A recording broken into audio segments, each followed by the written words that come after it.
जी, जय गौ माता, जय गोपाल। श्री लड्डू गोपाल गोधाम बूढ़ेड़ा में आपका हार्दिक स्वागत है। असल में हमारी गौशाला है यहाँ बूढ़ेड़ा में, और हमारा रूटीन यहाँ करीब 3:30 बजे से शुरू हो जाता है। सारी गौ माताओं के लिए हमने यहाँ साइड में ज्वार वो रखी है, और सुबह हम चारा इनके लिए काटते हैं। फिर बिजली का गंडासा है, उसमें काट के हम सबको हरा मिलाते हैं, और सभी गौओं को सुबह उठते ही खरेरा करते हैं। उसके बाद इनके लिए दलिया, खल, चूरी जो भी है वो सारा रूटीन में इनको डाइट में दी जाती है। कैल्शियम भी इनके लिए हम देते हैं समय समय पर। और जो नई ब्याई जाती हैं गाय, उनके लिए हम आवटी वगैरह गुड़ के साथ और मेथी मोठ में उबाल के उनको देते हैं।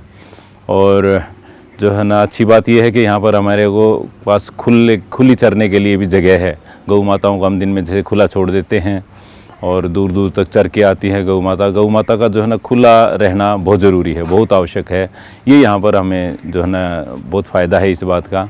और हमने वैसे खोरों में खिलाने के लिए भी हमने चारा यहाँ पर बो रखा है, उनको हम हरा चारा भी काट के खिलाते हैं। और हमारे पास भूसा है, भूसा भी हम निरंतर मंगवाते रहते हैं आसपास के गाँवों से। और फिर उसके बाद हमारा दूध जो है ना, गोरस है, वो सारा हम निकालते हैं यहाँ पे बड़े हाइजीनिक तरीके से, बोतलों में बंद होता है। और हमारा बस आसपास हमारे जानकारों में लाडो बहन जी हैं, मेघनाथ जी हैं, सेक्टर 17 में जाता है, सत्यवान जी हैं, सबके घरों में हम सप्लाई कर देते हैं अपने जानकारों को एक प्रसाद के रूप में। बस हमारा ये है कि गौ सेवा होती रहे और थोड़ा बहुत खर्चा निकलता रहे हमारी गौ माताओं का। ये इनका मन था कि मैं गौशाला करूं, और फिर मैं भी, सारे बच्चे भी, हम भी इनके साथ हो लिए। चलो कोई बात नहीं, पहले तो हम भी मना कर रहे थे, लेकिन इनका इतना मन था तो हमने भी सोचा चलो कोई बात नहीं, गौ सेवा हो जाएगी।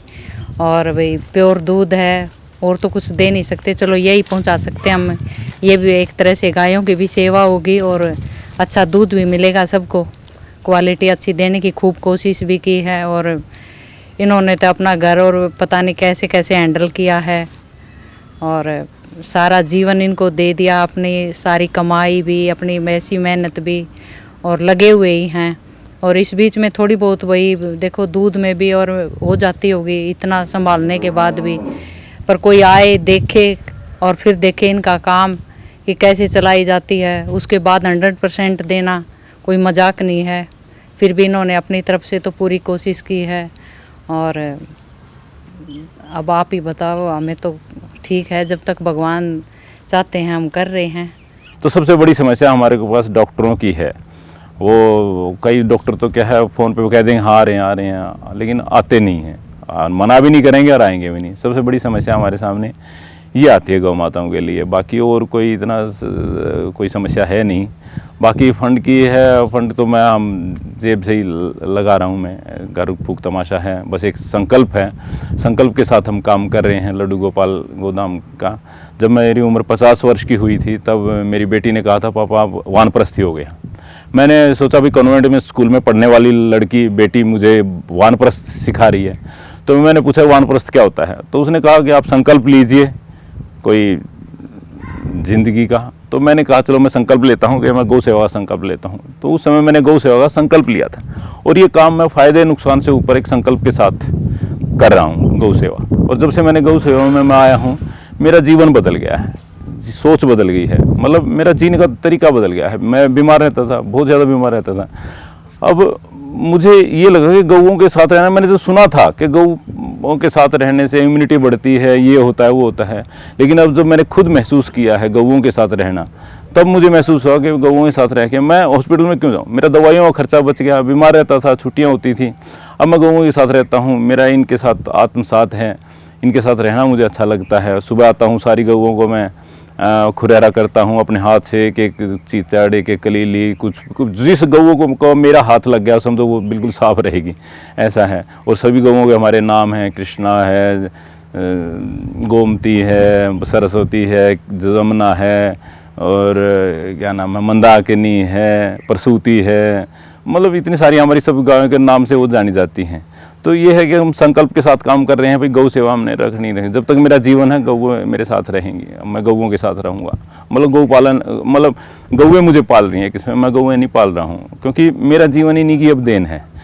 क्योंकि इनके साथ जो आदमी रहेगा एक पॉजिटिव रहेगा। मैं यहाँ पर कई बार क्या होता है, घर से चला या ऑफिस से चला बड़ा परेशान सा निकला, लेकिन यहाँ आके सारी परेशानी, सारी थकान, सारी टेंशन सारी दूर हो जाती है इनके दर्शन मात्र से ही। ऐसा कहते हैं ना, गौओं के तो इनके दर्शन भी हो गए तो आपके सारी, और आपने हाथ फेर दिया इनके ऊपर, और ओबलाइज होना, मतलब धन्यवाद होना, कृतज्ञ होना कोई सीखे तो गौ माता से सीखे। जब आप इनके ऊपर हाथ फेरते हैं और देते हैं तो आपको एहसास दिला देते हैं कि मैं आपकी कितनी कृतज्ञ हो गई हूँ। तो ये हम काम कर रहे हैं गौओं के साथ जो है ना, इस लड्डू गोपाल गौ धाम में। और अब फिलहाल ये हमारी किराए की ज़मीन है। और ये है कि थैली का दूध पी रहे थे हमारे जानकार बहुत सारे, लेकिन अभी भी जो थैली का दूध पी रहे हैं उनको ये गौशाला का दूध पसंद नहीं आएगा, क्योंकि थैली का दूध में एक खासियत है, एक तो वो फटता नहीं है, दूसरी बात ये है कि उसका टेस्ट चेंज नहीं होता है, तीसरी बात ये है उसका कलर चेंज नहीं होता है। तो जिस थैली का दूध ना कलर चेंज होगा ना टेस्ट चेंज होगा, एक ही टेस्ट आएगा, एक ही सब कुछ आएगा। तो ना फिर कोई लोग बोलते जी ये फटता नहीं, हमने नींबू भी निचोड़ लिया। हमारा गौशाला का दूध जो है ना फट जाता है कई बार, क्योंकि गौ माता का शुद्ध दूध है, वो बड़ा नाजुक होता है, कभी कभी टेस्ट भी चेंज हो जाता है। क्योंकि हमने मान लिया कीड़ों की दवाई दे दी, अगले दिन गऊ का दूध जो है ना वो टेस्ट चेंज हो जाएगा, तो सब बोलेंगे जी आज तो दूध आपका ऐसा आ रहा है, या थोड़ा सा भी हमारी बोतल में थोड़ा सा भी कुछ मामूली सा वो रहेगा तो दूध फट जाएगा। तो ये हमारे सामने सबसे बड़ी समस्या ये आ रही है। इसलिए भाई हमारा दूध टेस्ट चेंज होता रहता है तकरीबन, कभी हमारा चारा कुछ आ गया, कभी दूसरा चारा दे दिया, कभी है ही नहीं चारा। तो ये समस्या है हमारी, जो इसलिए थैली का दूध जो पी रहे हैं वो थैली का ही दूध पीते रहेंगे मुझे लगता है। लेकिन जो जानते हैं कि हाँ भाई गऊ का दूध ऐसा है, कभी कभी टेस्ट भी चेंज हो जाता है, कलर भी चेंज हो जाता है। मेथी, हमने मेथी दे दी किसी गाय को मान लेते हैं तो उसका दूध ज़्यादा पीला हो जाएगा, तो किसी का हाँ कड़वापन भी आ जाएगा। तो ये हमारी, इसलिए हम, मुझे लगता है गौशाला वाले दूध जो जानकार हैं वो तो चलो ठीक है, लेकिन आम आदमी अगर दूध पिएगा तो वो ये सोचेगा जी कोई मिलावट है या दूध फट गया इसलिए इनका दूध खराब था। वो ये नहीं जाने कि वो दूध शुद्ध था इसलिए फटा है। ये एक बड़ी समस्या है इसमें। अगर आप बिजनेस के तौर पे या गौशाला करोगे तो मुझे लगता है आप फेल हो जाओगे। अगर आपने भावनात्मक तरीके से, सेवा भाव के रूप में, मन से या दिल से या भावुक होकर अगर गौ पालेंगे तो आप कामयाब हो जाओगे, क्योंकि गौ से कमाना नहीं है, गौओं को तो हमने खिलाना है बस। ये है, हम ये देखो इतने बड़े बड़े खर्चे, हम एक स्टंट डलवाने के लिए 5 लाख रुपए देते हैं, लेकिन गौएं हम देखते हैं सड़कों पे घूम रहे हैं। क्या हम इतने गरीब हो गए हैं कि गौओं को नहीं खिला सकते? हम होटल में जाते हैं, हम पार्टी है जी, बर्थडे पार्टी है, एनिवर्सरी है, ये है, वहाँ बड़े शान से कहते हैं जी हमने आज 50,000 रुपये कम कर दिए। मैं देखता हूँ 60-70 साल के आदमी जो है ना वो कहे जी हमने 50वीं एनिवर्सरी मनाई है, और वो वही तरह उतना ही पैसा खर्च कर रहे हैं। किस लिए? बड़ा मतलब मजाक जैसी बात लगती है मेरे को। इतना हम गौओं के लिए, या जो गौ पालक हैं उनके लिए कुछ कर दें, जो गौएं पाल रहे हैं और जिनको ये इस हालत में है कि भाई वो अपने घर से लगा रहे हैं, उनको दिया जाए। मैं इस तरह उनको मोटिव, और कुछ नहीं तो उनके लिए, मैं उनको पैसा मत दो, उनके लिए आप चारा भिजवा दो, अपने हाथ से खिला जाओ। तो ये एक होना चाहिए। अगर कोई आपके आसपास, मैं तो ये चाहूँगा कि कोई आसपास आपके गौपालन का उसने अगर बीड़ा उठाया है तो उसको मदद मिलनी चाहिए। आप अगर इतने समर्थ हैं तो, हम तो 100 रुपये 50 रुपये कोका कोला पी जाते हैं, तो वो जहर पी लेते हैं। और गाय का दूध जो है ना शुद्ध अगर आपको मिल रहा है तो उसमें हम ये कहते हैं नहीं भाई वो तो महंगा है।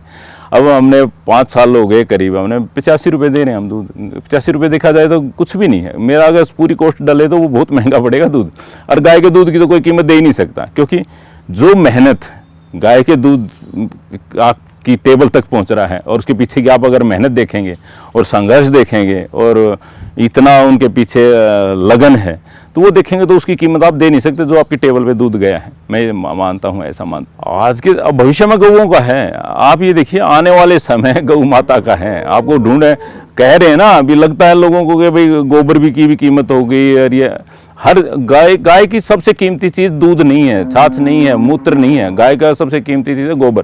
गोबर में लक्ष्मी का निवास है। और देखो जी, कहने वाले तो कहते रहते हैं भाई गौओं का ये हो रहा है, गौओं की सेवा नहीं हो रही है, लेकिन आप एक बार करके तो देखिए।